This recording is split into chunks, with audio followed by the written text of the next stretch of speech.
Hello guys, welcome back to Join Academy. In this video, we'll continue with the physiological variation and the pathological variation of the white blood cell. Firstly, we're going to talk about the physiological variation of the white blood cell. In physiological variation, the white blood cell varies according to age, sex, diurnal variation, and also during exercise, sleeping, emotional conditions like anxiety, pregnancy, menstruation, and parturition. The white blood cell is about 20,000 per cu millimeter in infants and about 10,000 to 15,000 cu millimeter in blood of children. Then in an adult, the white blood cell ranges between 4,000 to 11,000. In sex, the white blood cell is small in male than in female. The white blood cell is also very minimal in early morning, and at the same time it is maximum during afternoon period.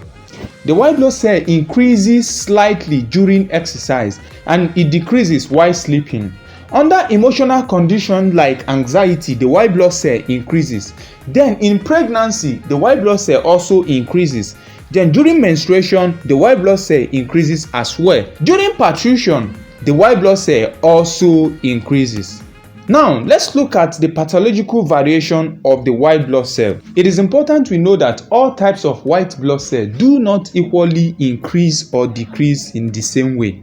Okay? Although the neutrophil and the lymphocytes vary in opposite direction. Leukocytosis, like we said in our previous video, is the increase in total leukocyte count. It actually occurs in a condition such as infection, allergy, common cold, tuberculosis, and glandular fever. Leukemia is a condition that is characterized with abnormal and also uncontrolled increase in leukocyte count that is more than 1 million cubic millimeter. It is also called the blood cancer. As for leukopenia, leukopenia is a decrease in total white blood cell count. It occurs in the following pathological conditions such as anaphylactic shock, the cirrhosis of the liver, disorders of the spleen, during pernicious anemia, typhoid and paratyphoid, and then during viral infections. Neutrophilia or the neutrophilic leukocytosis is the increase in the neutrophil count. It occurs in the following conditions such as the acute infections, metabolic disorders, injection of foreign proteins, and injection of vaccines. It also occurs in the poisoning by the chemicals and drugs like lead, mercury, camphor, benzene derivatives. Also, it occurs during poisoning by insect venom and also after acute hemorrhage. Eosinophilia is increase in eosinophil count and it occurs during asthma and other allergic conditions.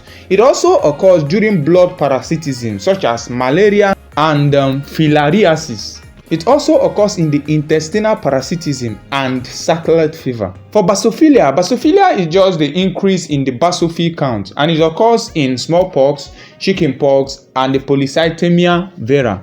Monocytosis is the increase in the monocyte count and it occurs in tuberculosis, syphilis, malaria, and glandular fever, and also in Kala-Azar. Lymphocytosis is the increase in the lymphocyte count and it occurs in diphtheria, the infectious hepatitis, mumps, malnutrition, rickets, syphilis, and tuberculosis. It also occurs in thyrotoxicosis. Neutropenia is the decrease in the neutrophil count. It occurs in bone marrow disorders, tuberculosis, typhoid, vitamin deficiency, and autoimmune disease.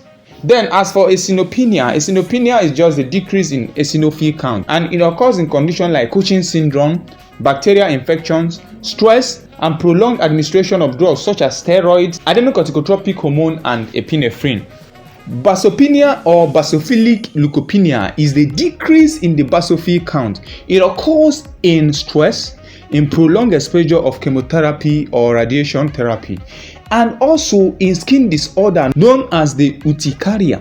Monocytopenia is a decrease in monocyte count and it occurs in the prolonged use of immunosuppressant steroid known as the prednisone. Also, it occurs in AIDS and also chronic lymphoid leukemia. Lymphocytopenia is a decrease in lymphocyte count and it occurs in AIDS, in the Hodgkin disease, which is also known as cancer of the lymphatic system. It also occurs in malnutrition, in radiation therapy, and steroid administration. Let's quickly look at the lifespan of white blood cells and also some of the properties that is peculiar with the white blood cell. The lifespan of the white blood cell is not constant. It depends upon the demand on the body and their function. The lifespan of white blood cell may be as short as half a day, or it may be as long as 3 to 6 months. Quickly on the properties of the white blood cell. Some of the properties of the white blood cell include the chemotaxis, the amyloid movement, diapedesis, and phagocytosis. For chemotaxis is just the attraction of white blood cell towards the injured tissue by the chemical substance released at the site of the injury. White blood cells such as the neutrophils, monocytes, and the lymphocytes show amoebic movement. This is characterized by the protrusion of the cytoplasm and change in shape. Diapedesis is the process by which the leukocyte squeezes through the narrow blood vessels. Neutrophils and monocytes engulf foreign bodies by means of phagocytosis. Then for the functions of the white blood cell, white blood cell play an important role in defense mechanism. Like we said, they act as the soldiers of the body, protecting our body from harmful and disease-causing microorganisms from invading into our body. They play a role just like the soldiers that defend our country from terrorism. So they have various means of carrying out this defensive mechanism. They either destroy the organism or the foreign object coming into the body, or they activate them. In our next video, we'll be looking at the different types of white blood cell and how they act to bring about defense mechanism, to bring about the protection of the body. So guys, thank you so much for watching this video. God bless you. God got you. Peace.